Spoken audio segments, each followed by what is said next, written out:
mulai dari pengertian pendidikan secara filosofis yang disampaikan oleh Bapak Pendidikan kita yakni Ki Hajar Dewantara.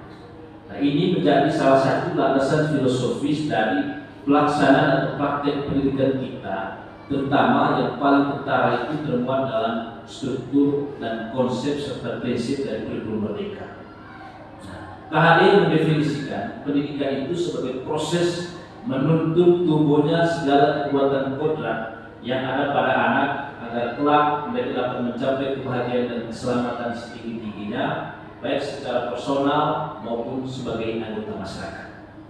Nah, kemarin waktu kita diskusi mengenai visi itu, Pak Iman sudah singgung mengenai kepercayaannya kepada murid, bahwa murid itu sudah memiliki potensi di dalam dirinya yang kemudian tugas guru adalah mengembangkan itu. Nah, ini sejalan dengan konsep pendidikan menurut KHD dan posisi peserta didik dalam pendidikan itu, yakni bahwa kalau kita lihat anak didik atau murid itu menurut KHD itu sudah memiliki kekuatan kodrat. Dalam bahasanya KHD, kekuatan kodrat yang mungkin kita definisikan sebagai potensi, sebagai bakat, sebagai latar belakang akademik dan latar belakang lainnya yang harus ditumbuh kembangkan oleh kita sebagai guru agar itu dapat menjadi sarana bagi dia untuk mengantarkannya pada keselamatan dan kebahagiaan baik sebagai anggota masyarakat maupun sebagai personal. Dalam pengertian pendidikan yang seperti ini, Ki Hajar Dewantara mengibaratkan posisi kita sebagai guru itu sama seperti seorang petani yang menanam padi, yang berusaha sekuat tenaga untuk merawat, menjaga dan memastikan bahwa tanaman yang dia tanam tersebut tumbuh subur. Ya, kurang lebih ibarat kita ini diibaratkan seperti petani yang berupaya untuk merawat, menjaga dan memastikan apa yang kita tanam itu tumbuh subur, sama seperti aktivitas petani pada umumnya. Nah, petani yang dimaksudkan oleh KHD itu dalam konteks melihat peserta didik sebagai individu yang memiliki kodrat, memiliki potensi, maka petani tersebut hanya dapat menuntun tumbuhnya padi, memperbaiki kondisi tanah, memberi pupuk dan air, membasmi ulat-ulat atau hama yang mengganggu jalannya pertumbuhan padi tersebut dan kiat-kiat lain sebagainya. Ia sama sekali tidak bisa mengubah kodrat padi, katakanlah menjadi jagung. Selain itu, ia juga tidak bisa memelihara dan merawat padi layaknya memelihara kedelai. Namun, bagaimana ia merawat akan sangat menentukan kualitas padi itu pada akhirnya. Nah, kurang lebih seperti itulah peran kita yang kita ambil dalam proses pendidikan. Jadi mungkin yang dimaksudkan oleh KHD di sini adalah bahwa kalau kita kembali tadi kepada pengertian pendidikan menurut beliau, anak itu memiliki kekuatan kodrat di dalam dirinya, dan itu masing-masing punya di setiap peserta didik, dan itu unik menjadi kekasan dari peserta didik yang bersangkutan. Nah, tugas guru adalah bagaimana merawat, memperbaiki kondisi tanah, memberi pupuk dan lain untuk masing-masing peserta didik, untuk masing-masing bibit padi yang ditanami. Lalu kemudian kita tidak bisa sama sekali mengubah kodrat anak. Katakanlah yang paling sederhana, misalnya kita pernah mengatakan gaya belajar. Ada anak yang gaya belajarnya kinestetik, ada yang visual, ada yang auditori. Kita tidak pernah bisa mengubah kodrat anak yang gaya belajar kinestetik agar dia mempunyai gaya belajar auditori. Itu tidak pernah bisa. Atau misalnya anak yang punya potensi pada satu bidang dipaksakan untuk dia harus mempelajari bidang lainnya yang mungkin dia tidak mau untuk menguasai. Nah, tidak bahwa KHD dengan mengibaratkan posisi kita sebagai petani hendak mengatakan bahwa setiap anak itu unik dan memiliki kekhasan tersendiri yang harus dihidupkan dan ditumbuh kembangkan potensinya oleh kita sebagai guru yang sama tugasnya seperti petani.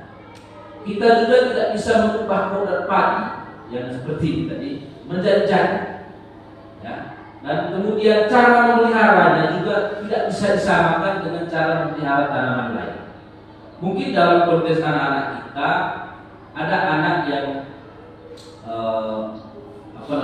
kemampuan atau latar belakang akademisnya rendah, dan itu kita temukan setiap hari. Ada yang kemampuan atau latar belakang akademisnya oke, bagus, tetapi kita tidak bisa menuntun anak yang dua itu dengan cara yang sama, sebab pada dasarnya mereka punya latar belakang yang berbeda. Itu artinya bahwa cara kita menuntun itu juga mesti berbeda. Ya, kurang lebih seperti itulah kalau kita melihat bagaimana penelitian hadir. Nah, sekarang pertanyaan yang bisa kita ajukan adalah bagaimana teknis menuntun segala kekuatan kodrat anak itu agar tumbuh dan berkembang sebagaimana mestinya. Kalau kita merujuk pada pandangan KHD. Nah, menurut saya, teman-teman, ya tentu kita sudah mengetahui kiat-kiat yang dapat dilakukan atau yang biasa kita lakukan.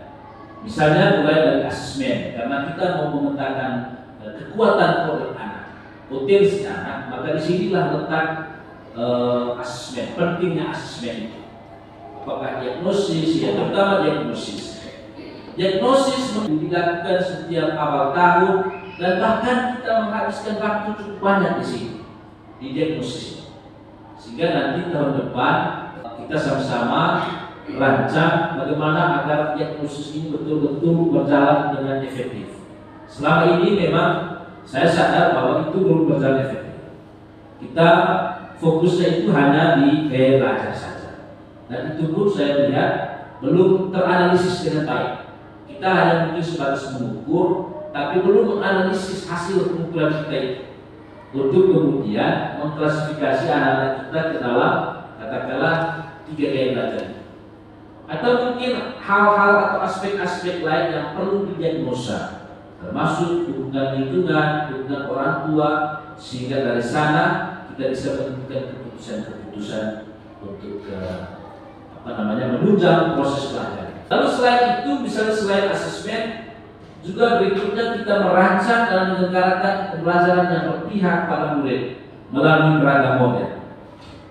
Model terakhir adalah model pembelajaran berdiferensiasi yang nanti akan kita bahas bersama langsung di bulan November. Dan juga model-model lain. Kita di bulan Juli itu pernah berbicara tentang model problem based learning, bahkan sampai pada waktu itu simulasi mengajar. Ya. Itu juga adalah model pembelajaran inovatif yang bisa diterapkan oleh guru untuk menuntun tumbuh dan kembangnya kekuatan kodrat yang ada pada anak. Lalu yang berikutnya yang tidak kalah penting adalah setting lingkungan kelas atau sekolah yang nyaman, aman dan menyenangkan. Dalam konteks ini, guru atau sekolah mesti memposisikan kepentingan murid sebagai orientasi utama pelayanan. Orientasi kita itulah murid, murid dan murid. Jadi semuanya berakhir pada apakah kepentingan murid, terutama kepentingan itu adalah tumbuh dan kembangnya potensi yang ada dalam dirinya, sudah terpenuhi atau tidak dalam pelayanan tugas kita setiap hari. Nah, ini memang menjadi pertanyaan reflektif yang menjadi PR besar, bukan hanya untuk kita, tapi untuk seluruh guru di penjuru tanah air. Dan memang menurut saya ini rasional, masuk akal, terutama karena memang subjek dari yang kita layani dalam menjalankan tugas ini ya murid. Jadi mau tidak mau mesti kita bertanya apakah kepentingannya itu sudah dilayani atau tidak. Nah, disinilah kita akan berbicara tentang budaya positif. Dalam perspektif pendidikan menurut KHD yang tadi, kita dapat memahami bahwa sekolah itu diidentikan sebagai tanah. Kalau tadi kita itu menuntun dan merawat padi yang kita tanam, maka kita menanam padi itu di sekolah ini. Lingkungan sekolah ini merupakan atau diibaratkan dengan tanah sebagai tempat bagi kita untuk bercocok tanam, menanam tanaman yang mau kita tanam. Karena memang anak-anak kita berproses di sini, di sekolah ini. Nah, karena itu mau tidak mau kita harus mengusahakan agar sekolah menjadi lingkungan yang menyenangkan, yang menjaga, melindungi murid-murid dari hal-hal yang tidak baik. Sama seperti petani yang harus memastikan bahwa tanah yang dia gunakan sebagai tempat untuk menanam benih-benih tanaman itu adalah tanah yang cocok. Jangan sampai benih itu ditanam pada tanah yang tidak cocok. Nah, sebaliknya juga kita mesti seperti itu. memastikan agar sekolah ini betul-betul menjadi tempat yang cocok bagi proses tumbuh dan kembangnya segala potensi murid. Nah, siapa yang mengusahakan agar tanah atau sekolah ini menjadi tempat yang cocok? Ya, kita sebagai guru. Karena itu kita berusahakan agar sekolah menjadi lingkungan yang menyenangkan, menjaga dan melindungi murid dan hal-hal yang terbaik, sehingga karakter murid dapat tumbuh dengan baik. Sebagai contoh, murid yang tadinya malas menjadi semangat, bukan sebaliknya.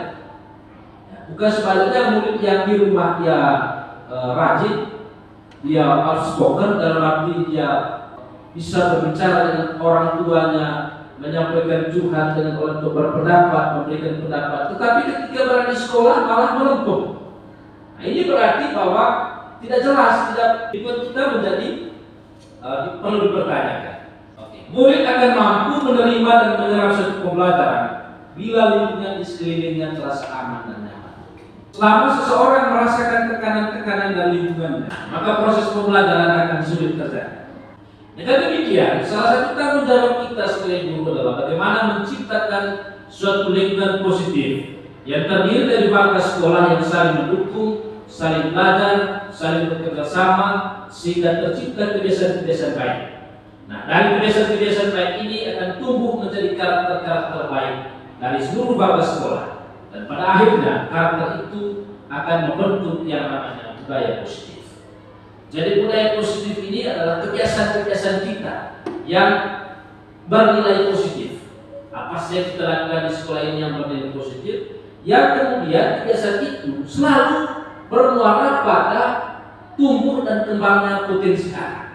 Karena itu yang harus kita letakkan sebagai skala prioritas. Nah, segala yang kita lakukan ini, sekali lagi, tadi mulai dari definisi, itu mengarah kepada tumbuh dan kembangnya potensi anak didik yang kita layani. Kemudian sekarang kita coba bertanya, kita refleksi dan kita amati bagaimana lingkungan sekolah kita pada saat ini, bagaimana suasana, bagaimana murid-murid kita berinteraksi, kita juga yang guru saling bertegur sapa, interaksi kita dengan murid, bagaimana kita menyelesaikan permasalahan konflik antar murid. Saya pikir kalau kita mau jujur memang ya belum sepenuhnya berada pada hal yang ideal, ya, menciptakan lingkungan sekolah yang menyenangkan, menjaga dan melindungi.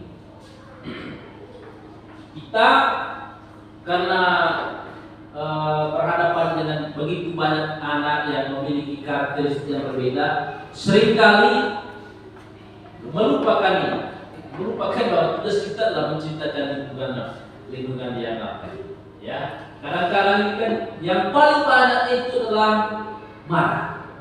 Bapak Ibu teman-teman sekalian, saya setelah mempelajari beberapa modul yang dibagikan oleh Kemdikbud, sekarang kami masuk di modul kelima. Yang muncul setelah saya membaca itu adalah perasaan bersalah. Artinya bahwa ternyata praktik yang selama ini saya anggap baik, ketika disandingkan dengan paparan dari kementerian, ya mungkin hanya 20% yang baik, 80% itu salah tepat kalau dihubungkan dengan mereka punya presentasi materi, ya, terutama dalam menciptakan suasana atau budaya positif, lingkungan belajar yang positif. Ada masih banyak hal yang harus dibenahi, baik secara personal maupun secara kelembagaan sebagai sebuah organisasi pembelajaran. Mulai dari cara kita berinteraksi dengan murid berdasarkan paradigma pembelajaran yang terbaru. Murid itu tidak takut dengan guru, tetapi menjadikan kita sebagai teman. Dalam arti apa saja kesulitannya, dia tidak ragu-ragu, tidak takut untuk curhat kepada kita, untuk berdiskusi kepada kita. Lalu kemudian kita dalam posisi sebagai seorang profesional bisa menuntun dia untuk mencari solusi-solusi dalam masalah yang ada, ya, termasuk masalah belajar. Nah, itu akan terjadi kalau ya kebiasaan-kebiasaan baik kita bertegur sapa dengan murid itu bisa dihidupkan. Dari yang sederhana, misalnya mungkin jangan tunggu murid yang ucapkan selamat pagi untuk kita. Kita mulai dari diri kita. Dan bahkan kalau kita lihat di Jawa itu kan, guru itu di sana di bangku yang pikir itu mereka sudah berdiri di gerbang, lalu satu-satu anak salaman dengan mereka. Begitupun masuk kelas. Balik kelas ke guru mata pelajaran yang berdiri pertama kali di pintu. Jadi bukan seperti kita punya yang murid masuk dulu baru kemudian berikan ucapan selamat. Nah, artinya apa? Saya berpikir bahwa ini berlaku untuk seluruh guru. Suasana atau budaya yang berkembang di sekolah kita saat ini, yang tadi melalui refleksi kita menjawab pertanyaan yang disajikan, secara langsung menjadi cerminan dan tujuan mulia atau nilai-nilai yang sekolah kita atau yakini selama ini. Meskipun memang disadari bahwa kita belum merumuskan nilai apa atau keyakinan apa yang harus diberikan, tata jawab, disiplin dan segala macam. Kita akan lihat. Tapi apa yang terjadi selama ini kan menjadi cerminan bahwa belum ada nilai yang berupaya kita inginkan. Nah, untuk itulah menciptakan lingkungan positif agar terbentuk suatu budaya positif adalah suatu proses perjalanan pendidikan yang harus kita jalani. Karena ini merupakan tanggung jawab kita sebagai pendidik, sebagai seorang pemimpin pembelajaran. Suatu lingkungan yang aman dan nyaman akan memberikan murid kesempatan dan kebebasan untuk berproses, belajar, membuat kesalahan, belajar lagi, sehingga mampu menerima dan menyerap suatu pembelajaran. Perlu diingat bahwa selama seseorang merasakan tekanan-tekanan dari lingkungannya, maka proses pembelajaran akan sulit terjadi. Dan salah satu tanggung jawab kita sebagai pendidik adalah menghilangkan atau mencabut gangguan-gangguan yang menghalangi proses pengembangan potensi. Yang menjadi masalah sebetulnya adalah ketika gangguan itu justru datang dari kita sebagai guru. Nah, disinilah pentingnya komitmen dan konsistensi dari semua bangsa sekolah, terutama dari seluruh elemen gurunya. Agar bagaimana misalnya menghidupkan budaya reflektif yang selalu melihat apakah yang sudah dilakukan itu baik atau tidak, saling memberikan penilaian secara terbuka agar kompetensi dan kemudian apa yang kita tunjukkan itu menjadi baik mereka. Apakah yang terbesit dalam pikiran kita ketika mendengar kata disiplin? Mungkin teman-teman sama seperti saya, ketika mendengar kata disiplin selalu dihubungkan dengan suatu kondisi yang teratur, kepatuhan pada peraturan. Lalu juga kadang-kadang disiplin itu dihubungkan dengan hukuman. Ya, harus disiplin kita ini, harus disiplin berarti harus taat sesuai dengan apa yang kita kehendaki, terutama dengan mengacu pada peraturan-peraturan yang ada. Lalu kemudian disiplin itu juga mungkin kita hubungkan dengan pemberian hukuman, padahal itu adalah hal yang sungguh berbeda. Nah, dalam budaya kita makna kata disiplin telah berubah menjadi sesuatu yang harus dilakukan oleh seseorang pada orang lain untuk mendapatkan kepatuhan. Sama seperti kita guru yang berupaya untuk mendisiplinkan anak dengan cara memerintahkan ia dan kemudian menyuruh dia untuk mengikuti apa yang kita inginkan. Nah, kecenderungan umum adalah menghubungkan kata disiplin dengan suatu keadaan tidak nyaman atau ketidaknyamanan. Apakah yang kita pikirkan seperti itu? Saya yakin mungkin sama ya. Disiplin dalam perspektif kita adalah seperti itu. Kita coba lihat beberapa pengertian disiplin menurut beberapa para ahli, terutama Hayden Dawson ini menyatakan bahwa arti dari kata disiplin itu berasal dari bahasa Latin disiplina, yang artinya belajar. Kata disiplin juga berakar dari kata yang sama dengan disiplin atau murid atau pengikut. Nah, untuk menjadi seorang murid atau seorang pengikut, seseorang harus paham itu alasan mengapa mereka mengikuti suatu aliran atau ajaran tertentu, sehingga motivasi yang terbangun adalah motivasi intrinsik, bukan ekstrinsik. Nah, yang mau dikatakan oleh Hayden Dawson ini adalah bahwa ternyata disiplin itu adalah proses belajar yang lahir dari kesadaran, yang lahir dari adanya motivasi intrinsik untuk melakukan atau mengikuti sesuatu berdasarkan apa yang dia yakini, berdasarkan apa yang dia percaya. Tentu yang diyakini dan yang dipercaya itu adalah sesuatu yang sifatnya baik dan bisa mengantarkan seseorang pada suatu kehidupan yang lebih baik. Disiplin diri dapat membuat seseorang menggali potensinya menuju kepada sebuah tujuan, sesuatu yang dihargai dan bermakna. Dengan kata lain, disiplin diri juga mempelajari bagaimana cara kita mengontrol diri dan bagaimana menguasai diri untuk memilih tindakan yang mengacu pada nilai-nilai yang kita hargai. Dalam konteks disiplin positif Bapak Ibu, yang ditekankan itu adalah bagaimana murid kita dan bahkan kita sendiri bisa mengontrol diri kita, meregulasi diri, dan menguasai serta memilih tindakan yang mengacu pada nilai-nilai yang kita yakini. Artinya apa? Motivasi atau dasar dalam melakukan sesuatu itu bukan datang dari luar atau bukan yang sifatnya ekstrinsik.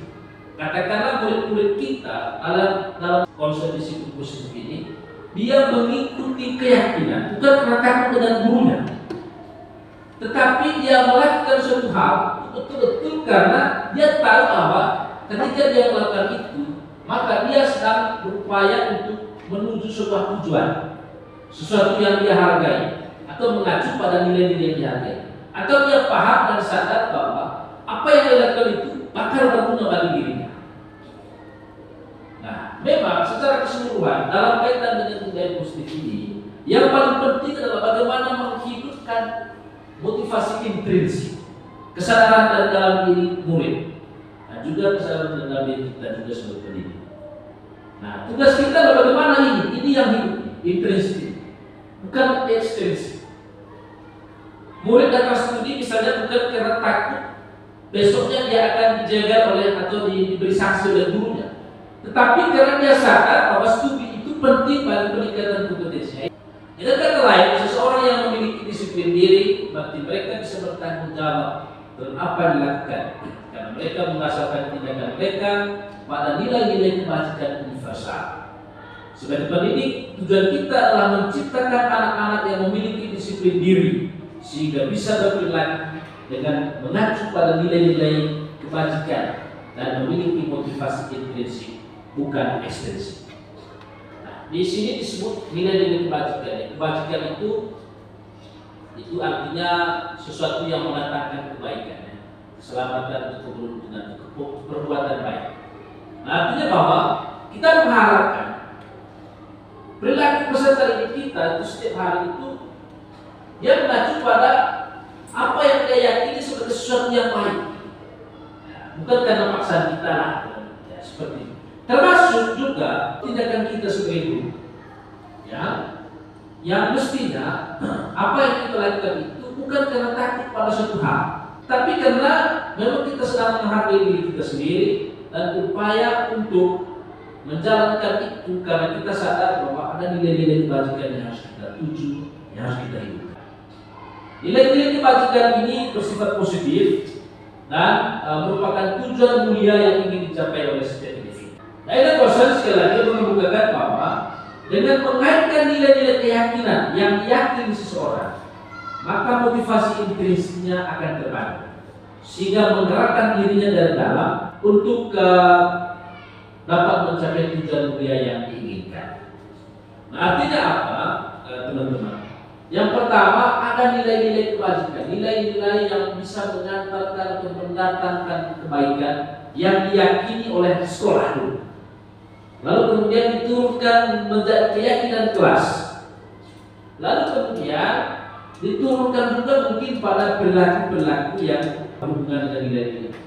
Sehingga siswa tahu bahwa atau murid tahu bahwa ketika melakukan ini maka bertentangan dengan nilai yang ini, nilai yang sedang diupayakan. Dalam konteks pendidikan kita, nilai-nilai kebajikan itu dikenal dengan istilah profil pelajar Pancasila.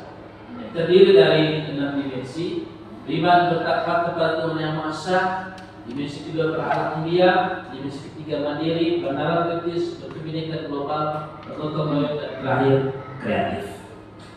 Dari dimensi ini ada lagi elemennya, banyak elemennya, banyak juga sub-elemennya yang mungkin saya yakin kita sudah mengetahui.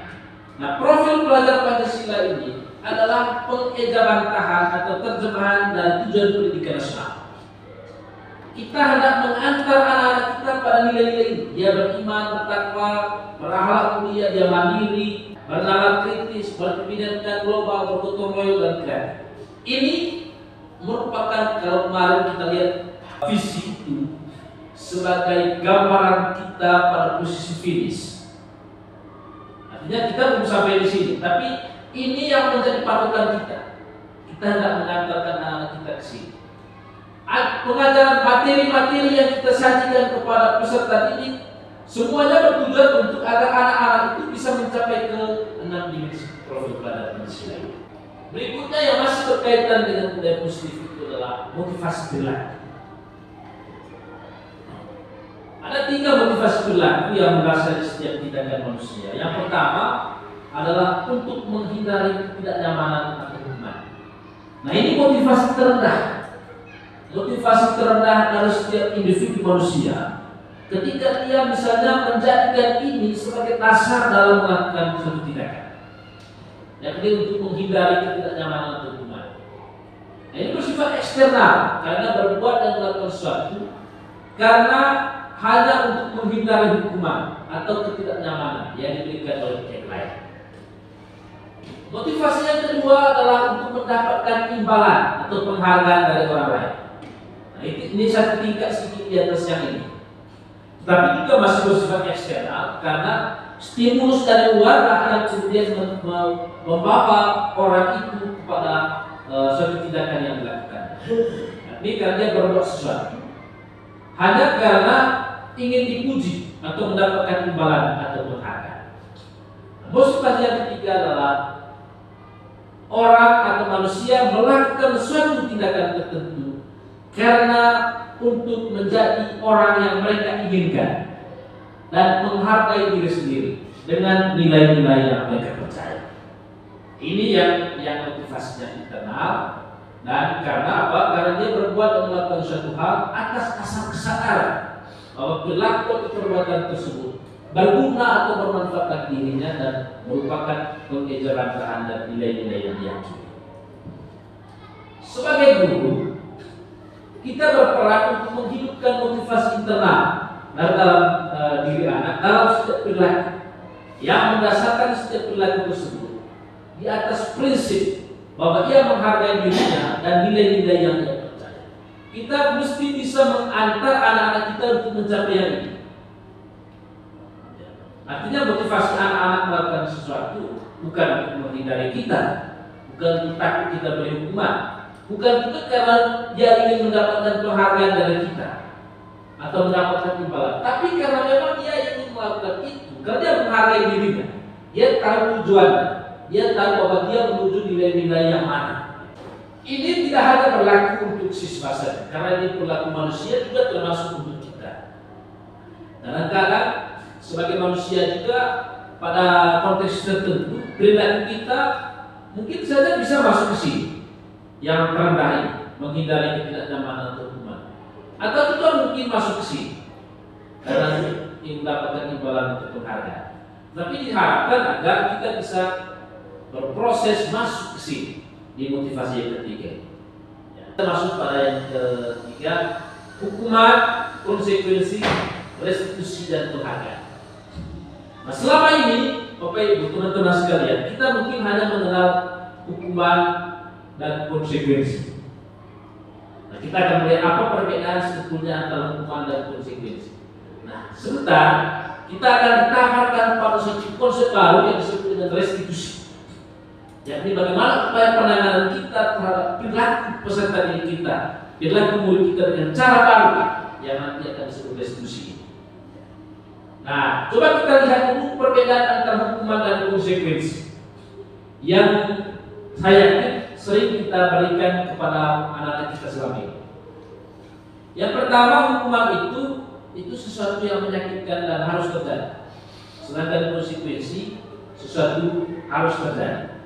Nah, perbedaannya, kalau hukuman itu kan kebanyakan yang memberikan hukuman itu kita, guru. Datangnya dari kita dan bersifat satu arah. Kita yang menentukan apa yang harus dilakukan oleh anak kita. Bukan karena ada kesepakatan misalnya, bukan. Misalnya disuruh berlutut, kan kita tidak pernah membuat kesepakatan bahwa kalau kamu melakukan ini maka sanksinya adalah berlutut, kan begitu. Jadi itu sifatnya hukuman. Lalu kemudian dia bersifat menyakitkan, baik secara verbal, psikis secara fisik, ya, membuat anak sakit fisik maupun hati untuk jangka waktu lama. Nah, sedangkan yang konsekuensi, bedanya konsekuensi itu adalah sebelumnya kita sudah sepakati dengan anak-anak yang kalau tidak melakukan ini maka ini yang harus dilakukan. Tetapi tidak dalam kategori membuat anak sakit secara fisik maupun hati, tetapi membuat anak merasa tidak nyaman dalam jangka waktu pendek. Kemudian akibatnya adalah ketika kita memberikan hukuman, anak akan membenci kedisiplinan. Sedangkan pada konsekuensi yang terjadi adalah anak menghargai disiplin. Kemudian hukuman juga bersifat paksaan, karena kita yang memaksa, datangnya dari kita. Dari segi relasi kuasa, kita yang punya kuasa untuk menentukan itu dan punya power untuk memerintahkan anak. Sedangkan pada ini sifatnya stimulus. Jadi stimulus dalam arti ada aturan, ada kesepakatan. Lalu kemudian seperti apa tanggapan anak terhadap kesepakatan itulah yang kemudian melahirkan konsekuensi sanksi. Anak belajar untuk menyembunyikan kesalahan. Nah ini memang yang paling fatal dari hukuman ini. Bukan hanya untuk murid-murid, untuk kita pikir-pikir ya, termasuk mungkin untuk anak-anak kita sendiri juga. Jadinya karena anak-anak takut dihukum, dia menyembunyikan kesalahan. Ini yang terjadi. Nah, pada konsekuensi ya anak belajar untuk mematuhi peraturan. Kemudian pada hukuman, ya yang terjadi adalah anak ada rasa marah, rasa bersalah, dipermalukan. Nah, apalagi kalau misalnya hukuman itu diberikan di depan orang banyak, merasa tidak dihargai. Dan ya, pada konsekuensi yang kehilangan hak. Misalnya kalau ada anak yang pada waktu pembelajaran di kelas kita membuat kesepakatan kalau tidak konsen atau tidak menjalankan tugas maka kehilangan waktu bermain misalnya. Waktu istirahat tidak boleh istirahat tapi harus berada di dalam kelas untuk mengerjakan tugas tambahan. Ya, maka hak anak itu bermain tidak hilang seperti itu. Kalau dibuat tidak nyaman dan diasingkan untuk sementara tidak tahu. Dapat disimpulkan dari perbedaan itu dapat disimpulkan bahwa hukuman itu bersifat tidak terencana atau tiba-tiba. Murid tidak pernah tahu apa yang akan terjadi dan tidak pernah dilibatkan. Hukuman itu bersifat satu arah dari pihak guru yang memberikan dan murid hanya menerimanya tanpa melalui suatu kesepakatan. Sedangkan konsekuensi itu sudah terencana, sudah disepakati, sudah dibahas dan disetujui. Nah, umumnya bentuk konsekuensi itu dibuat oleh guru atau sekolah dan murid sudah mengetahui sebelumnya. Tapi pada konsekuensi anak-anak kita tetap dibuat tidak nyaman dalam jangka waktu pendek. Makanya diperkenalkan nanti istilah baru ini yang disebut dengan restitusi. Nah, coba kita jawab ini. Kalau mencatat 100 kali dalam tulis kalimat saya tidak akan datang terlambat lagi karena terlambat datang sekolah, itu hukuman atau konsekuensi? Oke, kita lihat sebentar ya. Lari mengelilingi lapangan basket 2 kali karena terlambat hadir di sekolah. Buat ya. Kalau push up 15 kali karena tidak menggunakan masker. Itu juga ya. Menggantikan kertas tugas teman yang telah dicoret-coret. Konsekuensi. Membersihkan tumpahan air di meja karena tersenggol pada saat belajar. Konsekuensi ya. Murid disuruh untuk tidak mengenakan sepatu sehari di sekolah dan tidak mengenakan sepatu hitam. Oke, kita lihat. Nah, oke, yang pertama itu tadi ya, hukuman konsekuensi yang terakhir hukuman ya. Kalau menggunakan sepatu hitam seharian ya. Saya yakin kalau kita membuat peraturan, mungkin ini kan kasar nih. Dalam arti ada hukuman fisik kan. Jadi tidak akan ada peraturan atau kesepakatan antara guru dan siswa atau yang dibuat oleh sekolah yang mengarah ke sini. Jadi kita bisa asumsikan bahwa ini adalah tindakan pertemuan dari seorang guru terhadap peserta, bukan konsekuensi. Nah, kita masuk pada restitusi. Tawaran dari para pakar adalah guru mesti bisa masuk ke sini, ke restitusi. Apa itu restitusi? Restitusi adalah proses menciptakan kondisi bagi murid untuk memperbaiki kesalahan mereka, sehingga mereka bisa kembali pada kelompok mereka dengan karakter yang lebih baik. Restitusi juga adalah proses kolaboratif yang mengajarkan murid untuk menemukan solusi atas masalah dan membantu murid berpikir tentang orang seperti apa yang mereka inginkan dan bagaimana mereka harus memperlakukan orang lain. Restitusi membantu murid lebih memiliki tujuan, disiplin positif, dan memulihkan dirinya setelah berbuat salah. Penekanan pada restitusi itu bukan pada bagaimana berperilaku untuk menyenangkan orang lain atau menghindari kekejaman, namun tujuannya adalah untuk menjadi orang yang menghargai nilai-nilai kebajikan yang mereka percaya. Nah, pada restitusi, pada restitusi, guru tidak menyalahkan murid, tetapi mencoba untuk menghantar murid pada suatu kesadaran atas tindakan yang dilakukan. Bahwa ketika dia melakukan itu, kita mencoba untuk mengarahkan murid itu agar melihat korelasi antara tindakan yang dia lakukan dengan nilai-nilai atau keyakinan-keyakinan yang sudah dia yakini, atau dengan nilai-nilai universal, nilai-nilai kebajikan. Apakah sudah sesuai atau tidak? Atau apakah tindakannya itu sudah seperti atau sudah menggambarkan tentang profil dirinya yang ideal? Anak-anak punya cita-cita, misalnya ada yang menjadi guru, menjadi polisi, dan seterusnya. Sekarang kita coba melihat kalau menjadi guru itu mesti seperti apa orangnya. Nah, lalu kemudian bandingkan dengan perilakunya. Kalau kamu punya perilaku seperti ini, sejalan tidak dengan mimpi kamu menjadi orang yang memiliki tindakan seperti ini dalam posisi yang ideal. Nah, artinya apa? Dalam restitusi Bapak Ibu, kita mencoba untuk memperbaiki kesalahan murid dengan menyadarkan murid tersebut, tidak dengan memberikan hukuman atau konsekuensi bentuk fisik dan segala macam, tetapi memberikan stimulus berupa mengarahkan murid agar dia sadar, sehingga dia kembali kepada keyakinannya, kembali kepada nilai-nilai yang dia yakini. Nah, tahapan-tahapan yang nanti akan kita lihat. Nah, oke, ini perbedaan antara hukuman, konsekuensi, dan restitusi. Nah, misalnya dalam hukuman itu kan murid atau anak itu akan tersakiti, sedangkan di sini dibuat tidak nyaman. Di sini murid itu mendapatkan penguatan. Lalu di sini perilaku pasif agresif meningkat. Ya, kadang-kadang kalau kita memang saya setelah pikir-pikir benar juga, kadang-kadang kita bisa merespon tindakan mereka keras dan teman-temannya dengan memberikan hukuman. Tidak ada perubahan kan? Tidak ada sesuatu yang berubah dari perilaku mereka, dan bahkan lebih agresif. Kemudian kalau misalnya pada konsekuensi itu mungkin hanya bertahan dalam waktu pendek. Sedangkan pada restitusi, ketika kita memberikan restitusi, ada peluang masalah menjadi terpecahkan dengan melakukan segitiga. Dan pada restitusi, pertanyaan kita itu lebih begini: apa yang kamu yakini atau apa yang menjadi keyakinan kita selama ini? Keyakinan sekolah, keyakinan kelas.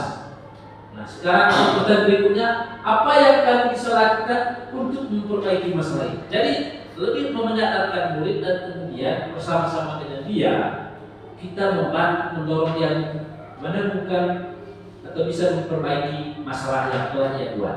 Pada hukuman teman-teman, murid itu belajar menyembunyikan kesalahan seperti yang tadi dikatakan. Sedangkan pada restitusi, berbuat kesalahan itu adalah hal yang manusiawi. Karena dalam pandangan di restitusi ini tidak ada orang yang sempurna. Semua pasti pernah berbuat kesalahan. Nah, konsepnya adalah pada bagaimana anak belajar memecahkan masalah, bukan untuk menyembunyikan masalah, tapi memecahkan masalah. Oke, beberapa ciri-ciri restitusi.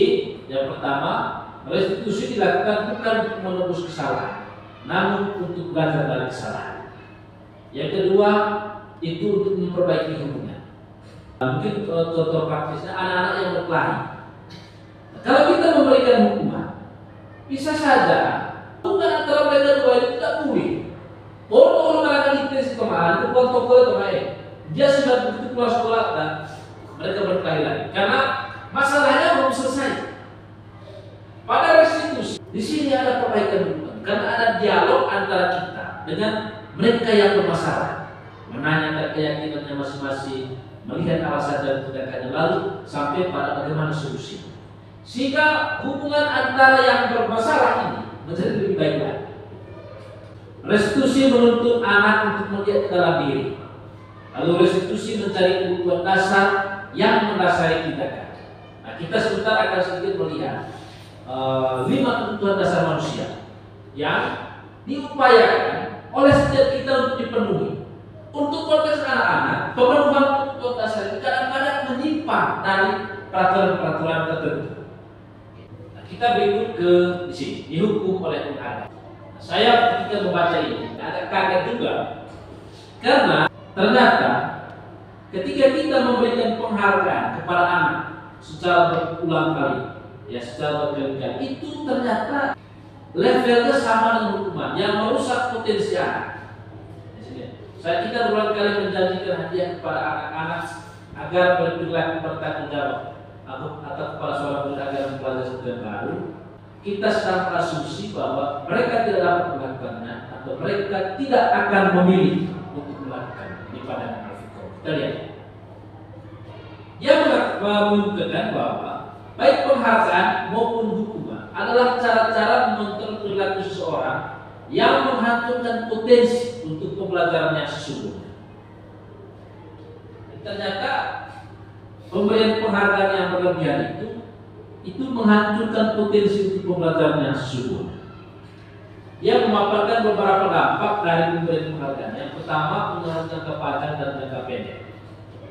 Menurut si Al-Fiqh ini, pemberian penghargaan kepada murid itu akan efektif jika kita mengharapkan mereka berperilaku atau melakukan sesuatu sesuai dengan yang kita inginkan dalam jangka waktu pendek. Nah, dalam arti ini, anak itu kita berikan penghargaan sekitar bagus. Tetapi jangan sampai anak itu kemudian melakukan sesuatu yang kita harapkan hanya karena dia mau diberikan penghargaan secara terus-menerus.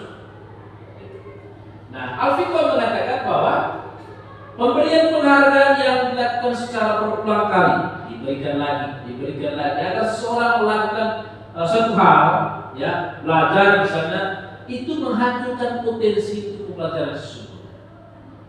Dan sekali lagi, penghargaan itu menurut dia akan efektif jika penghargaan itu diberikan dengan tujuan agar anak melakukan sesuatu yang kita inginkan dalam jangka waktu pendek, bukan dalam jangka waktu panjang, supaya dia tidak menghambakan diri pada penghargaan itu.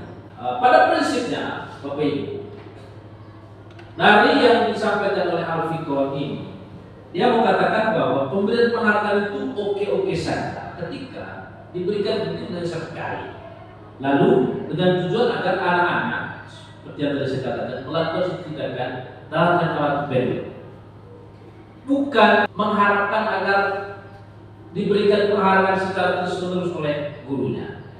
Apalagi misalnya penghargaan dalam bentuk uang, katakanlah seperti itu. Nah, artinya kita misalnya mengharapkan anak untuk belajar. Lalu ketika dia belajar, dalam sesuatu kita kasih sesuatu yang dalam bentuk penghargaan. Nah, Al-Fiqh mengatakan bahwa jangan sampai atau anak tidak boleh terjebak pada suatu kondisi di mana dia selalu mengharapkan penghargaan itu untuk melakukan tindakan yang sama dalam jangka waktu panjang. Lalu dia juga memaparkan bahwa mematikan kreativitas, ya. Berdasarkan penelitian ternyata ketika dijanjikan suatu penghargaan, kreativitas anak-anak yang mengikuti suatu kompetisi itu menjadi sedikit lemah. Lalu berikutnya, penghargaan itu bersifat menghukum. Dia katakan begini, ketika misalnya kita menjanjikan sesuatu kepada anak dan kemudian anak berkompetisi untuk mencapai atau meraih sesuatu itu, dan kemudian anak yang bersangkutan tidak mencapai atau tidak dapat meraih penghargaan itu, maka yang muncul adalah perasaan bersalah, perasaan tidak mampu dari dalam dirinya, perasaan pesimis. Dia membangun dialog negatif terhadap diri bahwa dia tidak mampu. Jadi itu menghukum dirinya. Lalu kemudian mematikan motivasi itu. Ini yang mungkin disarankan agar memberikan apresiasi atau penghargaan berbasis nilai kebajikan. Dalam memberikan apresiasi atau pengakuan tersebut perlu diingat beberapa hal. Yang pertama, beri pengakuan secara khusus. Yang kedua, secara pribadi. Dan yang ketiga, mesti kepada semua murid. Dalam maksud tidak hanya pada murid tertentu saja atas pencapaian-pencapaian baru yang dia buat. Lalu secara konsisten diberikan dan fokus pada proses, bukan pada hasilnya. Ini contohnya misalnya. Nah, misalnya kita, kemarin saya perhatikan rasa empati. Nah, empati ini kan salah satu nilai kebajikan. Itu besar sekali. Nah, pada situasi mana? Misalnya pada saat kita lihat bahwa murid kita itu menolong seorang di kelasnya. Atau misalnya saya menghargai kepedulian ini. Ya, peduli ini ya nilai kebajikannya. Dan konteksnya misalnya pada saat anak-anak kita membantu temannya dalam mengerjakan tugas kelompok. Kalau misalnya terima kasih, ya seperti itu, ya apresiasi cara seperti itu. Tapi diberikan secara konsisten, secara terus-menerus, dan dihubungkan dengan nilai kebajikan yang sudah disepakati. Nah, berikutnya materi yang berikut lagi sedikit ini keyakinan kelas, keyakinan sekolah. Nah, ini sebentar yang harus kita buat, keyakinan sekolah. Nah, pertanyaan, mengapa harus keyakinan? Bukan peraturan sekolah. Nah, ya karena keyakinan akan lebih memotivasi orang dan dalam. Kalau peraturan itu kan sifatnya ekstrinsi dan luar. Ada yang membuatnya dan kemudian mengharuskan orang lainnya untuk mengikuti. Kalau keyakinan itu didasarkan karena ya kita meyakini bahwa ada satu nilai yang harus kita pegang, yang harus kita hidupkan dan harus kita tuju. Sehingga yang lahir adalah motivasi dan dalam. Seseorang akan lebih tergerak dan bersemangat untuk menjalankan keyakinannya daripada hanya sekedar mengikuti serangkaian peraturan tertulis tanpa makna. Ya mungkin sama seperti kita punya ya keyakinan kita pada Tuhannya. Jadi kita tergerak dan bersemangat karena kita betul-betul meyakini. Begitupun dengan ini. Pada nilai-nilai mana yang kita yakini, dan saya yakin akan menjadi itu ditanamkan, kita tahu apa asalnya, murid-murid kita tahu apa asalnya, maka kemudian yang muncul dalam motivasi internal. Mereka perlu mendengarkan dan memahami arti sesungguhnya tentang peraturan-peraturan yang diberikan, apa nilai-nilai kebajikan di balik peraturan tersebut, apa tujuan utamanya, dan menjadi tertarik atau takut sehingga hanya sekedar mengikuti peraturan tanpa memahami tujuan mulianya. Jadi kalau peraturan mungkin nanti kan begini, dari keyakinan sekolah atau mungkin dari nilai kebajikan universal turun menjadi keyakinan sekolah, turun lagi menjadi keyakinan kelas. Lalu mungkin kita buat apa contoh perilakunya dari keyakinan-keyakinan yang ada. Tetapi kurang lebih kita mencoba mulai dari keyakinan, tidak langsung pada peraturan. Nah ini prosedurnya, prosedur pembentukan keyakinan kelas atau keyakinan sekolah. Nanti ini yang harus dibuat di kelas kita masing-masing. Yang pertama, mempersilakan warga sekolah atau murid-murid sekolah untuk bercurah pendapat tentang peraturan yang perlu disepakati di sekolah. Apa yang perlu disepakati? Lalu kemudian ya kita mencatat semua masukan-masukan di papan tulis atau di kertas. Lalu di mana semua warga kelas bisa melihat hasil curah pendapat mereka. Nah kemudian susunlah keyakinan kelas tersebut dan gantilah kalimat-kalimat yang bentuk negatif menjadi positif. Jadi contohnya kalimat negatif, jangan berlari di kelas atau koridor. Diubah menjadi kalimat positif, berjalanlah di kelas atau di koridor. Ya, misalnya seperti itu. Lalu kemudian dari peraturan-peraturan itu kita tinjau dan kemudian kita mencoba menemukan, ya kita ajak seluruh teman-teman seluruh sekolah dan murid-murid kita menemukan nilai kebajikan atau keyakinan apa yang dituju dari peraturan tersebut. Tentu dengan catatan kita sudah membuat keyakinan sekolah, kita sudah tahu nilai-nilai kebajikan universal yang menghidupkan. Nah, coba kita hubungkan, misalnya ini. Berjalan di kelas, ini kan ada peraturan kesepakatannya. Dengarkan guru, datang tepat waktu. Berada di bawah satu payung, yakni keyakinan untuk saling menghormati. Jadi yang muncul di kelas itu kalau kita keyakinan kelas bukan peraturan, tetapi keyakinannya apa? Nah, karena itu tadi di awal dibuat dulu peraturannya apa, diubah kemudian yang kalimat negatifnya diubah menjadi kalimat positif, lalu dari beberapa mungkin 1, 2, 3 peraturan yang disepakati, kita coba lihat kira-kira yang ini dia mengarah atau menuju pada nilai kebajikan atau keyakinan yang mana. Contohnya, lalu kemudian kita saling menghormati. Saling menghormati ini kan luas, banyak sekali dia punya aturan. Nah, ini dimasukkan ke dalam daftar yang disepakati. Kegiatan ini juga merupakan pendalaman pemahaman terhadap peraturan keyakinan tujuan sekolah. Lalu terakhir, tinjau ulang keyakinan sekolah setelah sudah bersama-sama. Ya, seharusnya setelah beberapa peraturan telah disatukan menjadi beberapa keyakinan, maka jumlah butir pernyataan keyakinan akan berkurang. Sebaiknya keyakinan kelas tidak terlalu banyak, ya, berkisar 3-7 prinsip keyakinan saja.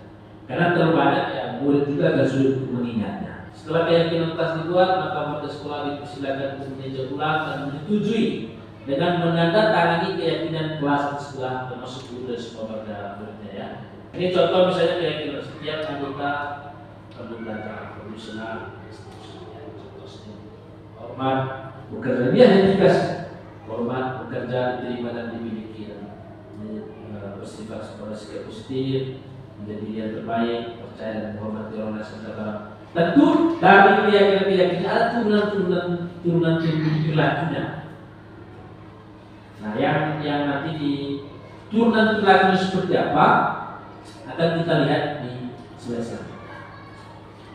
Nah, setelah misalnya Bapak Ibu kita membuat keyakinan ini yang tadi berbasis pada peraturan kesepakatan yang sudah dibuat, kita coba membuat pendalaman terhadap keyakinan sekolah atau kekerasan. Tujuannya adalah untuk menerjemahkan atau untuk mengijabatkan keyakinan kelas atau sekolah yang telah ada ke dalam tindakan-tindakan atau sikap yang dapat terlihat. Artinya ya, kalau misalnya saling menghormati, kurang lebih sikapnya seperti apa?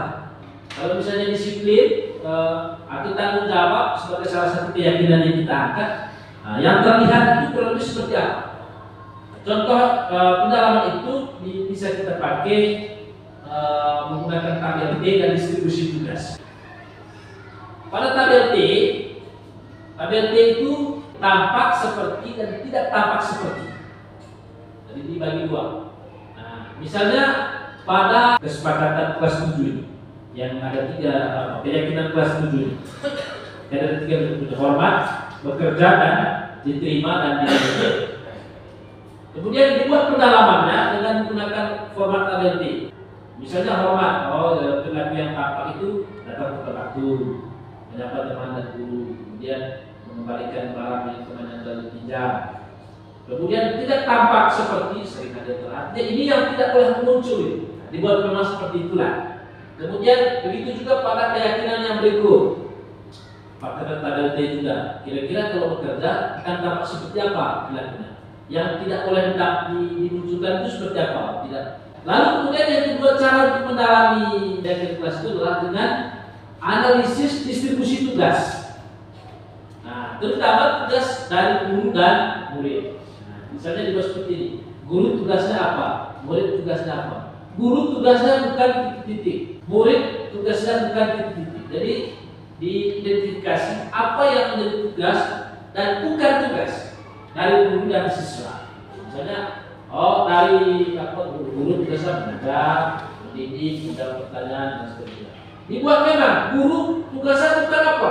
Bukan menyakiti atau disakiti, memaksa kamu belajar, merapikan para murid. Itu bukan tugas guru misalnya. Menyiapkan makanan atau barang-barang alat tulis dan seterusnya. Jadi diidentifikasi berdasarkan keyakinan itu apa yang menjadi tugas guru, apa yang bukan tugasnya guru, apa yang menjadi tugas murid, apa yang bukan menjadi tugas murid, yang bukan tugasnya murid. Tujuannya apa? Agar murid kita memiliki gambaran bahwa ternyata ketika saya melakukan ini bertentangan dengan nilai keyakinan yang ini, tidak sesuai dengan nilai keyakinan yang sudah kami sepakati. Teman-teman sekalian, dari materi kebutuhan dasar manusia ini yang dikatakan adalah seluruh tindakan manusia memiliki tujuan tertentu. Ketika murid melakukan perbuatan menyimpang, itu sebenarnya dikarenakan mereka gagal memenuhi kebutuhan dasar mereka. Apa saja kebutuhan dasar itu? Kebutuhan dasar manusia pertama, kebutuhan untuk bertahan hidup. Kemudian yang kedua adalah kebutuhan bertahan hidup itu di sini ya, termasuk makan, pangan, sandang, papan. Termasuk yang fisiologisnya itu adalah yang psikologis itu kebutuhan akan rasa aman. Masuk di sini. Yang kedua adalah kebutuhan akan kasih sayang dan rasa diterima.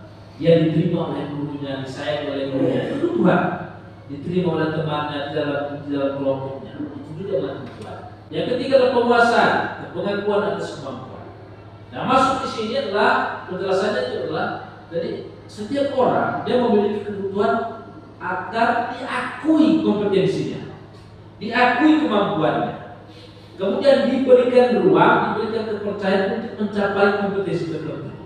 Masuk di sini kebebasan dan terakhir sebenarnya kebebasan itu adalah kebutuhan dari setiap orang membuat pilihan-pilihan tertentu secara sadar dan tidak.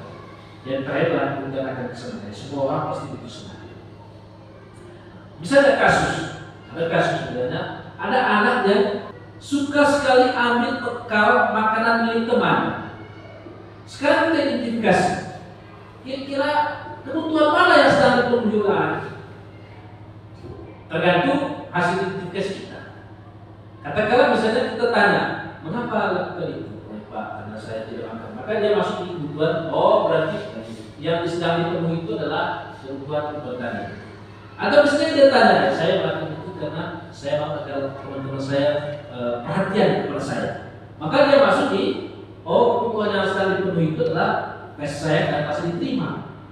Atau misalnya yang ketiga, mengapa melakukan itu ya? Supaya saya mau tunjukkan kemampuan saya dan supaya teman-teman menjadi takut dengan saya. Nah, berarti di sini masuk di penguasaan pengakuan atas kemampuan. Tapi tentu saja seperti yang dikatakan dengan cara yang menyimpang. Lalu misalnya ini kebebasan. Kita tanya tadi kepada anak yang mengambil bekal di temannya, apa melakukan itu? Saya bosan dengan makanan yang disiapkan oleh saya punya mama itu saja. Saya mau coba makanan yang varian yang berbeda yang dimiliki oleh teman saya. Oh, berarti ada kebutuhan kebebasan, ada pilihan-pilihan yang diupayakan untuk berbeda itu. Lalu misalnya terakhir mengapa dia melakukan itu? Karena dia senang mengganggu teman, suka usil dan teman dia malah senang dari itu. Berarti anak ini sedang berupaya memenuhi kebutuhan pada aspek senang. Jadi dalam menghadapi perilaku siswa, kita diminta untuk juga menganalisis kebutuhan apa yang sedang dipenuhi oleh anak ini. Anak-anak yang berkelahi misalnya, memang tidak mudah. Mereka berkelahi. Lalu kemudian kita diminta dari perkelahian itu dikaitkan dengan apa kebutuhan yang sedang dipenuhi oleh mereka, sehingga kemudian lahirlah solusi yang tepat untuk menyelesaikan. Yang berikutnya adalah posisi kontrol kita sebagai guru. Ada 5 posisi kontrol kita sebagai guru, ya, dalam menghadapi atau menjalankan tugas kita. Pertama sebagai penghukum, yang kedua sebagai pembuat merasa bersalah, yang ketiga sebagai teman, yang keempat pemantau, dan yang kelima manajer. Kita coba lihat ini beberapa perbedaan. Dalam posisi kontrol sebagai penghukum dan pembuat merasa bersalah, itu akan membawa anak pada identitas gagal. Akibatnya ya. Lalu kemudian juga membawa anak pada yang menghina lingkungan. Kalau penghukum itu kan guru akan dia menghakimi, menunjuk-nunjuk, menyakiti dan menyindir anak. Kata-kata yang dikeluarkan misalnya kalau kamu tidak melakukan apa sih ya, dan setelah anak telah ditiru misalnya. Nah, itu kalau dalam posisi apa hasilnya? Hasilnya bisa saja anak memberontak, tidak suka dengan gurunya, dia tidak mau berhubungan dengan gurunya, atau misalnya dia berbohong, dia menyalahkan orang lain. Lalu kemudian, ya ini misalnya kata-kata murid, nampaknya adalah potensi bagi murid itu mulai kesalahan kelana. Itu kalau kita mengambil posisi sebagai penghukum. Posisi kedua adalah membuat rasa bersalah. Yang dilakukan oleh anak itu, yang biasa dilakukan oleh guru itu, misalnya dia berceramah, mengatakan ya saya kecewa dan seterusnya. Pokoknya tuh ya kata yang membuat anak-anak ya. Kan kita ini, saya sendiri merasa ternyata salah. Ketika misalnya saya mengharapkan agar anak-anak itu merasa bersalah pada yang dia buat itu, ternyata berdasarkan teori itu membawa anak pada identitas ganda. Dia membangun dialog negatif terhadap dirinya. Apa yang terjadi? Juga dia akan menyembunyikan, menyangkal, dia akan berbohong. Lalu dia merasa rendah diri. Ya. Kalau misalnya kita mengambil posisi sebagai pokok rasa bersalah, kan kalau pokok rasa bersalah kita mengharapkan agar anak itu merasa bahwa dia melakukan sesuatu yang salah, dia merasa rendah diri. Ya. Lalu pada posisi yang berikutnya, posisi lainnya itu adalah teman dan pembantu. Kalau kita hubungkan dengan motivasi tadi, kalau yang kita mengambil posisi sebagai penghukum dan pembuat rasa bersalah, maka motivasi yang muncul dalam diri anak itulah yang ini. Motivasi pertama, menghindari hukuman atau menghindari ketidaknyamanan. Sedangkan kalau kita mengambil posisi sebagai teman dan pembantu, maka motivasi yang sedang kita hidupkan itu adalah mengharapkan imbalan atau ketergantungan pada orang lain. Betul bahwa bisa saja mengantarkan anak pada berhasil atau sukses, tetapi kontrolnya tetap dari luar. Motivasi tetap motivasi ekstrinsik, dorongannya bersifat ekstrinsik, ya, bukan dari dalam atau yang disebut intrinsik. Padahal tugas kita adalah bagaimana agar kontrol itu datang dari diri anak itu sendiri. Nah, pada teman, ya kalau kita mengambil, ya, kalau saya lihat memang kita kadang-kadang kan kita juga bertindak sebagai teman untuk anak secara keseluruhan. Tetapi ternyata dia juga punya dampak negatifnya. Betul bahwa kita tidak kasar, tidak menghargai anak itu. Kita mengajak dia kan lebih pada diplomasi, kalau menjadi teman lebih pada dialog yang diplomatis. Ayolah lakukan ini, kamu harus bisa tidak seterusnya. Apa yang terjadi kalau itu dilakukan secara terus-menerus? Itu kan artinya dia melakukan itu karena ajakan kita saja, karena dorongan kita. Yang terjadi adalah adanya ketergantungan. Murid itu menjadi tergantung pada pendapat kita, pada ajakan kita. Kalau pada posisi pemantau, kita mencoba mengambil jarak dengan murid, lalu membandingkan setiap tindakan murid dengan peraturan-peraturan yang sudah ada. Nah, apa peraturan? Oh, kalau begitu ya silakan kamu lakukan sesuai dengan peraturan. Kalau melanggar, apa sanksi yang sudah disepakati? Sebelum kita dilakukan. Teman-teman, dalam posisi sebagai guru, inilah posisi yang harus kita ambil sebagai manajer. Kita diarahkan untuk menjadi manajer, ya, yang kemudian akan melahirkan motivasi intrinsik. Dia menghargai diri sendiri, dan kontrolnya itulah kontrol diri sendiri. Tentu membawa dia pada identitas hasil. Apa yang dilakukan oleh guru ketika menghadapi perilaku menyimpang dari murid dalam posisi sebagai manajer? Dia mengajukan pertanyaan-pertanyaan. Misalnya, apa yang telah kita yakini? Kemudian, apa yang kamu bisa lakukan atau apa yang kita bisa lakukan untuk memperbaiki masalah ini? Nah, sekarang coba kita refleksi. Kira-kira posisi mana yang selama ini kita mainkan? Apakah penghukum, membuat merasa bersalah, atau teman? Saya yakin kita belum sampai ke sini, ya. Kita belum sampai ke mana jadi. Dan artinya apa? Mungkin setelah kegiatan ini kita semua berupaya secara perlahan-lahan untuk menjadi manajer. Karena kan kita disandera oleh rasa marah. Ketika ada anak yang membuat suatu penyebab, kan agak sulit untuk mengendalikan rasa marah. Ketika rasa marah yang mengontrol kita, menjadi manajer, kita masuk di sini atau mungkin di sini. Ya, kita mesti berlatih pertama karena mengapa ini penting jadi manajer. Kalau kita kembali lagi daripada budaya positif pada definisi pendidikan KHD, menjadi manajer adalah salah satu cara kita untuk menciptakan lingkungan yang positif. Sekarang kita coba jawab. Ini pertanyaannya. Saya kecewa sekali dengan kamu. Kalau kata-kata yang dikeluarkan oleh guru seperti ini, kira-kira dia dalam posisi kontrol seperti apa? Ya. Oke, lanjut kita lihat. Misalnya yang kedua, kamu tidak pernah benar melakukannya. Apakah penghukum atau pembuat merasa bersalah atau teman atau manajer. Yang ketiga, ayolah lakukan demi ibu atau demi bapak. Yang manajer, penghukum, pembuat merasa bersalah atau teman. Ini teman ya. Dan apakah yang berikutnya? Apakah kamu mau mendapatkan stiker bintang hari ini? Temankah atau temankan? Nah, dilihat. Bagaimana kamu bisa menyelesaikan masalah ini? Ini sudah pasti. Kamu selalu yang paling terakhir. Oke, kita lihat ya. Nah, yang pertama ini pembuat merasa bersalah.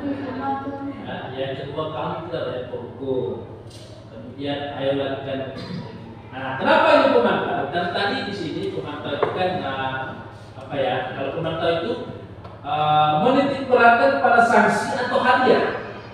Misalnya sudah ada kesepakatan bahwa yang apa itu akan mendapatkan stiker bintang. Jadi sudah menitik beratkan pada sanksi pada yang sudah disepakati. Jadi apa itu kemudian menjadi, kalau misalnya mengatakan seperti ini, ya berarti kita sedang menjalankan posisi kontrol sebagai pemantau. Manajer dan lahir adalah sebagai pemantau. Ini yang terakhir sudah.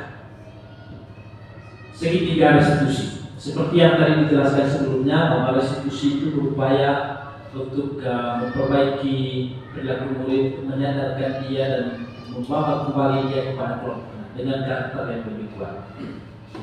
Nah, ada 3 tahapan dalam segitiga restitusi. Yang pertama adalah menstabilkan identitas. Yang kedua, memvalidasi tindakan yang salah. Yang ketiga adalah menanyakan keyakinan. Kita lebih jelas di sana. Pada tahapan yang pertama, menstabilkan identitas, tujuannya adalah untuk membuat anak yang merasa gagal karena berbuat salah menjadi positif terhadap dirinya. Karena itu dalam restitusi yang dilakukan itu kan adalah dialog. Ada pertanyaan-pertanyaan yang kita berikan. Sehingga ketika ada anak yang berbuat salah, ini kata-kata yang bisa kita lakukan. Oke, berbuat salah itu adalah hal yang manusiawi. Tidak ada manusia yang sempurna. Atau misalnya saya juga dulu, bapak dulu juga pernah berbuat salah. Waktu SD juga seperti itu. Lalu kita bisa menyelesaikan masalah ini. Lalu ya saya tidak tertarik untuk mencari tahu siapa yang benar. Saya lebih tertarik menyelesaikan masalah ini. Dan seterusnya. Ya, pilihan kata-katanya seperti ini. Jadi ketika berhadapan dengan murid yang sedang berkelahi atau berbuat masalah, tidak langsung menghamili dia, tapi kita berdialog dengan dia, membangun komunikasi dengan posisi pada yang pertama itu standarkan identitasnya, sehingga dia yang merasa gagal di amal karena berbuat kesalahan menjadi stabil, menjadi memiliki pandangan yang positif terhadap diri. Kan ketika misalnya kita melakukan, oke, itu tidak masalah ya, jadi sebagai manusia pasti pernah melakukan kesalahan. Ketimbang misalnya begitu dia datang langsung kita tunjuk dia, harus dia. Yang muncul adalah rasa takut. Yang kedua adalah memvalidasi tindakan yang salah. Tujuannya adalah untuk mengidentifikasi kebutuhan apa yang sedang dipenuhi oleh murid sehingga melakukan tindakan menyimpang. Atau dengan kata lain, mengidentifikasi alasan dibalik tindakan murid. Setelah tadi identitasnya menjadi stabil, ya, dia sudah merasa bahwa ini tempat diskusinya menjadi baiklah. Dia tidak kenapa ketika kita bisa langsung itu tidak masalah. Berbuat kesalahan itu hal yang manusiawi. Saya juga dulu pernah melakukan seperti itu. Yang pasti anak sudah takut lagi. Baru kemudian kita masuk pada langkah kedua, yaitu memvalidasi tindakan yang salah. Kata-kata yang bisa dikeluarkan kalimat misalnya, oke, apa misalnya kamu pasti punya alasan mengapa melakukan itu. Nah, pasti murid akan bercerita Pak ini. Nah, misalnya kamu boleh tetap berusaha menjaga sikap itu, tetapi tambahkan sikap yang lain, yang baru. Hal-hal yang perlu diperhatikan dalam penerapan segitiga restitusi. Yang pertama, perilaku yang salah perlu dikaitkan dengan nilai-nilai keyakinan yang telah disepakati yang dituju. Yang kedua, kesediaan orang yang membuat kesalahan untuk memperbaiki masalah. Yang ketiga, pemecahan masalah sebisa mungkin relevan atau memiliki hubungan dengan masalah yang dibuat. Yang keempat, perlu adanya usaha perbaikan dari pihak yang berbuat kesalahan. Dan yang kelima, perlu didedikasikan waktu dari pihak yang berbuat kesalahan dan tanyakan kapan akan mulai melakukan usaha untuk memperbaiki masalah. Teman-teman sekalian, ini beberapa prinsip, beberapa konsep yang bisa kita terapkan, yang bisa kita kuasai dalam mewujudkan budaya positif yang di sekolah kita. Ini Bapak Ibu, mengapa saya menyusun materi ini dibagikan supaya kita memiliki kesamaan persepsi, dan kemudian akhirnya memiliki kesamaan tujuan, kesamaan visi untuk menciptakan lingkungan sekolah yang memiliki budaya yang positif, kebiasaan yang positif, mulai dari pendidikan disiplin tadi, ada nilai-nilai, kemudian motivasi yang sifatnya intrinsik, sampai pada penerapan segitiga restitusi dalam menghadapi perilaku murid. Itu saja beberapa penyampaiannya. Kita mungkin masuk ke sesi tanya jawab sedikit. Kalau misalnya ada hal yang kita perlu didiskusikan, saya berikan kesempatan.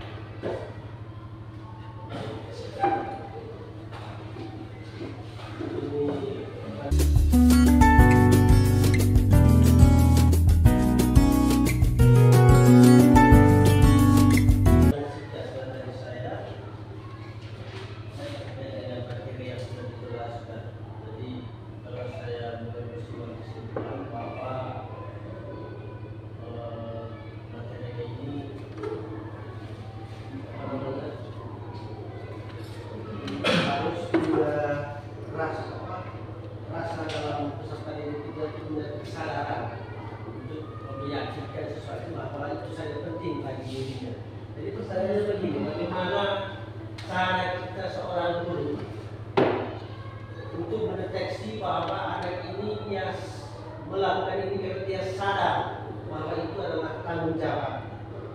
Itu pertanyaannya, bagaimana cara kita seorang guru untuk mendeteksi bagaimana seorang siswa kita tahu bahwa dia sadar melakukan ini karena itu adalah tanggung jawab.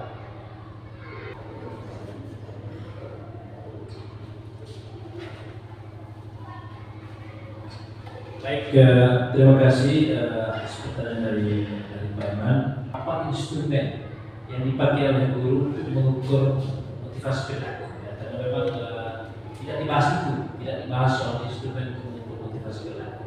Tapi bahwa dari paparan ini kita berupaya untuk menghidupkan kesadaran atau motivasi intrinsik dalam diri setiap anak didik dalam melaksanakan atau berbuat sesuatu.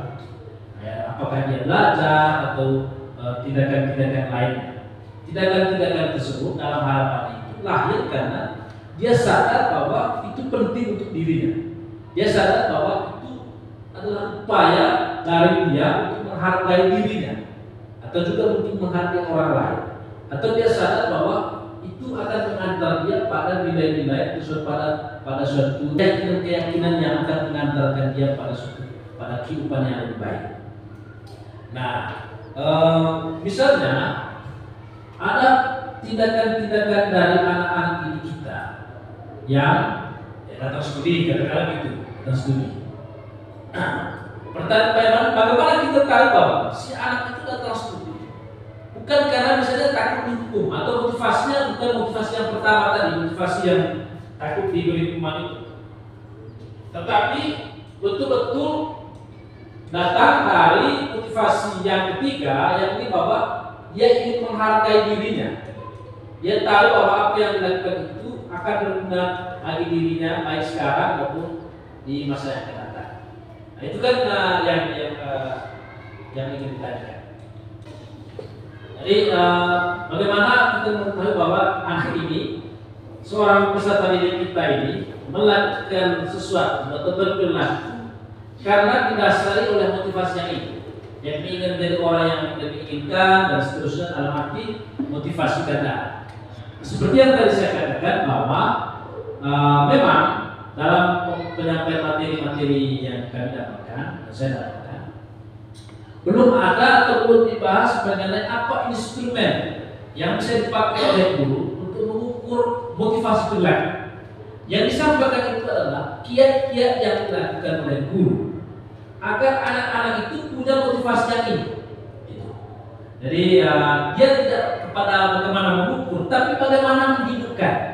Bagaimana kita, cara-cara kita, mulai dari penanaman disiplinnya dari kita, kemudian juga pada posisi kontrol, membuat keyakinan sekolah dan keyakinan kelas. Nah itu kan cara termasuk ke segitiga restitusi.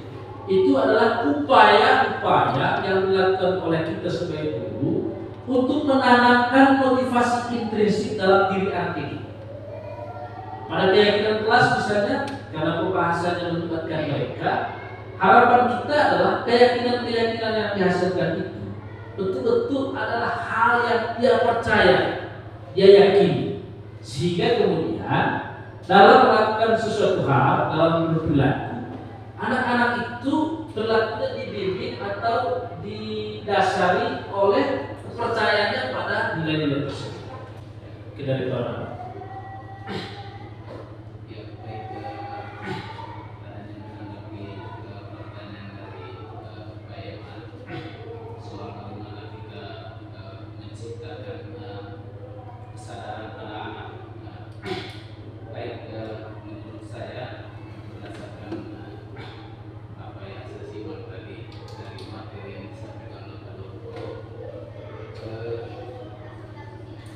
Mungkin menurut saya itu meningkatkan kesadaran pada diri anak itu kita terlebih dahulu bagaimana kita membiasakan dulu anak-anak itu, misalnya soal contohnya tadi soal studi sore, kita pertama-tama kita harus perbiasakan mereka dulu datang saja dulu.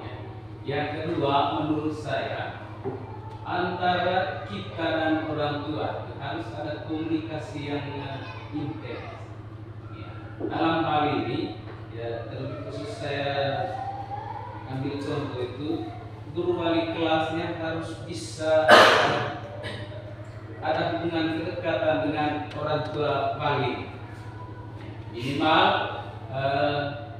ketika misalnya anak itu tidak datang studi misalnya, minimal gurunya itu harus bisa berkomunikasi. Kenapa anaknya tidak datang? Artinya antara siswa kemudian dengan orang tuanya, antara guru harus ada kedekatan. Sehingga berangkat dari situ, karena anak itu nanti sudah terbiasa, baru berangkat menuju kesadaran itu, kesadaran dari dalam diri. Untuk menciptakan kesadaran itu memang tidak mudah. Ya, kita buat semacam kesepakatan dengan orang tuanya dulu. Ya, untuk apa kita kan tidak mungkin muncul kesadaran itu begitu saja. Ya, misalnya orang tua yang membiarkan melepaskan itu kan tidak mungkin. Ya, mungkin menurut saya ya seperti kalau saya lihat di sekolah-sekolah di RT itu, ya, balik kelasnya itu punya nomor HP,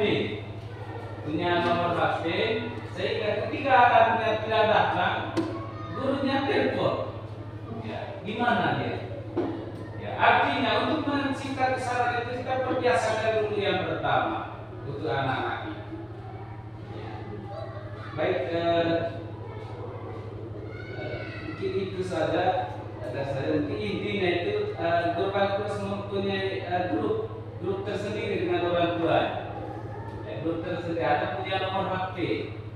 Ya, atau bagaimana caranya supaya kita bisa komunikasi yang baik dengan orang tua peserta didik tersebut. Ya. Oke. Baik, terima kasih tambahan dari Corona. Memang tadi yang lebih konsen dari pertanyaan Pak Iman ini kepada saya membacanya lebih kepada instrumen, ya. Instrumen yang bisa dipakai oleh guru untuk menilai prestasi. Karena saya punya contohnya begini, ini kebiasaan selama ini yang kita amati. Karena ini kalau tidak diberitahu bahwa sore ada studi sore, kita tidak tahu. Kemudian tidak selalu diingatkan, menjadi seruan. Padahal kan sudah dibagi jadwal. Ya, artinya bahwa kalau katakan itu yang terjadi, berarti anak-anak kita itu masih pada di sini misalnya, atau berada di sini, belum sampai ke sini. Nah sekarang karena ini kan sifatnya eksternal dan juga yang ini, lalu karena yang ini motivasi terendah dari setiap manusia, motivasi perilaku terendah dari setiap manusia. Tugas kita adalah bagaimana agar anak-anak ini bisa sampai di sini.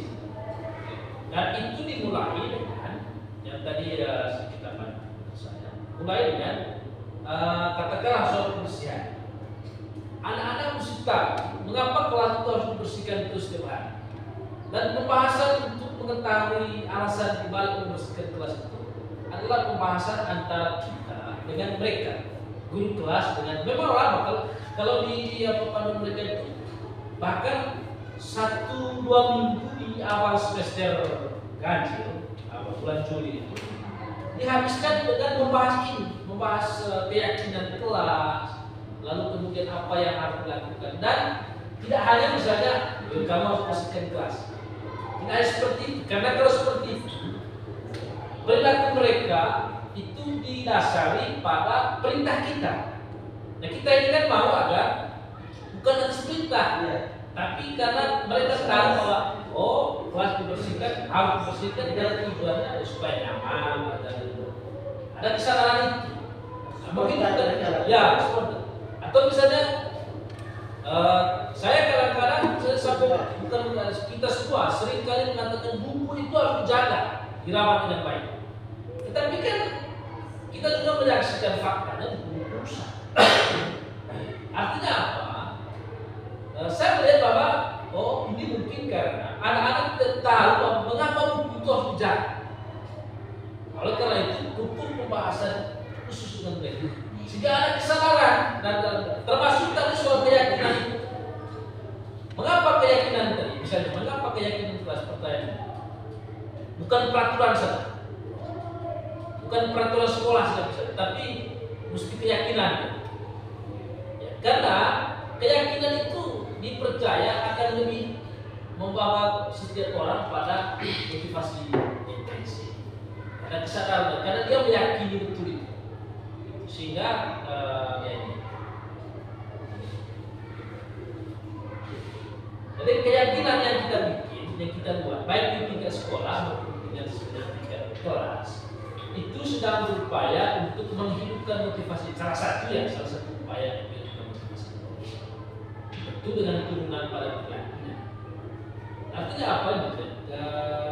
Mesti mereka perlu mendengarkan dan memahami arti sesungguhnya dari peraturan-peraturan yang diberikan. Apa nilai-nilai kebajikan di baliknya? Atau di balik perintah kita yang membersihkan lingkungan kelas, membersihkan toilet, membuat buku teratur dan dirawat, mesti tahu mereka ini nilainya apa di balik itu aja. Artinya seperti itulah. Dan nilainya dari situ. Termasuk dengan posisi kontrol dan segitiga restitusi tadi. Nah, juga bertujuan untuk menghidupkan motivasi intensif dan itu pandangan saya. Mungkin berbeda dengan soal itu tadi ya, kita kembali ke apa tadi itu, bagaimana misalnya seorang guru misalnya untuk kali kelas membiasakan anak-anak itu tadi. Maksud saya, katakan di dalam kelas itu kita sudah beri mereka semacam struktur kelas, misalnya soal kebersihan yang dicontohkan oleh Pak Guru tadi itu. Artinya di dalam kelas itu kita tidak hanya buat saja struktur organisasi terus seksi kebersihan. Ya. Mungkin yang kita buat selama ini kita tidak menjelaskan kepada mereka dan fungsi kontrol kita terhadap seksi-seksi itu. Pernahkah kita menanyakan bagaimana seksi kebersihan sudah melaksanakan tugas kita hari ini? Ya, artinya pertama-tama untuk menciptakan kesadaran itu kita harus menanyakan itu sehingga terbiasa dari hal itu. Nah, muncul kesadaran itu. Kenapa gurunya cek terus ini? Ya mungkin itu menurut saya. Bagaimana kita membiasakan itu dan kita menjelaskan kepada mereka berkaitan dengan tugas mereka. Ya. Nah, artinya kita kontrol terus. Bagaimana seksi kebersihan, seksi keamanan atau apa segala macam yang ada dalam yang sudah kita bagikan. Ya. Jadi terkadang kita lepas saja Christian kau. Ya, padahal dia tidak pernah tahu tugas saya itu apa. Ya, begitu juga seksi-seksi yang lain. Padahal kalau misalnya tiap kali kita masuk kita tanyakan bagaimana seksi kebersihan sudah menjalankan tugas tidak? Seksi kerohanian sudah membagi tugas kita hari ini. Ya, sehingga berangkat dari itu nanti muncul kesadaran. Mungkin itu tips-tips yang kita buat mungkin untuk menciptakan itu dulu. Saya setuju itu ya. Dan memang mungkin polanya yang mesti diubah. Katakanlah kalau tadi disinggung soal ini studi ini, setelah dibentuk kita bisa pakai ini bisa ya dalam struktur kelas dalam keseharian itu diidentifikasi secara bersama dengan mereka apa yang menjadi tugas apa yang tugas murid katakanlah yang dibuat pemetaan yang seksi kebersihan itu apa saja tugasnya secara bersama dibuat pemetaan bersama dengan murid. Artinya bukan kita yang harapannya kan bukan atas perintah kita tapi karena kita menuntun mereka agar bisa mengetahui tugas masing-masing termasuk tugas kita menurut pandangan mereka kita mengambil posisi tugas sebagai apa di dalam kelas itu ya, kalau seperti itu artinya supaya anak-anak sendiri tahu bahwa kemarin ini kan tugas yang harus diselesaikan. Memang faktanya adalah ini kita mungkin belum didalami yang keamanan ngapain saja kita buat apa seterusnya itu kan belum dibahas secara bersama. Kita hanya pilih dan kemudian belum sampai pada membahas distribusi tugasnya. Sehingga menurut saya teman-teman, saya setuju saja yang disampaikan Pak Roma. Kita memang untuk medianya menurut saya nanti pakai apa itu sticky notes yang biasa saya beli yang warna kuning kecil-kecil. Jadi kita tempel di atas gambar banyak kita punya ini apa ini? Manila ini ditempel ini lalu pakai itu sticky notes diminta kepada anak-anak menulis menurut mereka lalu kemudian ditempel di situ dan dibahas. Jadi ya siapa yang menulis tadi silakan dia punya sampaikan mengapa menurut dia ini yang kita jalankan tugas seperti itu. Begitupun dengan yang tadi. Cara kita adalah pakai sticky notes itu. Tampak seperti dalam konteks keyakinan. Kembali ke pertanyaan Pak Iman, memang instrumen untuk mengukur motivasi itu dari kalau kita pelajari tentang penelitian yang saya pahami itu kan melalui angket, melalui wawancara, mengapa dia melakukan ya, kita bisa mengetahui motivasi dari seorang anak. Dia kan untuk mengukur motivasi tidak bisa melalui pengamat, pasti melalui angket. Kalau bukan angket berarti wawancara mendalam dengan siapa. Tapi konsep kita adalah bagaimana menghidupkan dia. Memang saya mungkin tadi sedikit katakanlah kita sudah bikin kiat-kiat, sudah bikin keyakinan kelas beserta distribusi tugasnya. Lalu kita mau menggali bahwa anak-anak saya ini melakukan ini bukan karena takut kepada saya. Mungkin begini, kita perlu misalnya apa ya? Setelah itu kita bikin angket, susun angket, buat pertanyaan wawancara misalnya, secara inisiatif untuk menggali mengapa dia apa alasan dia melakukan. Itu sudah caranya yang menurut saya mengukur motivasi perilaku dari seseorang. Itu catatan saya. Tambahan tadi dari Pak Robert. Baik,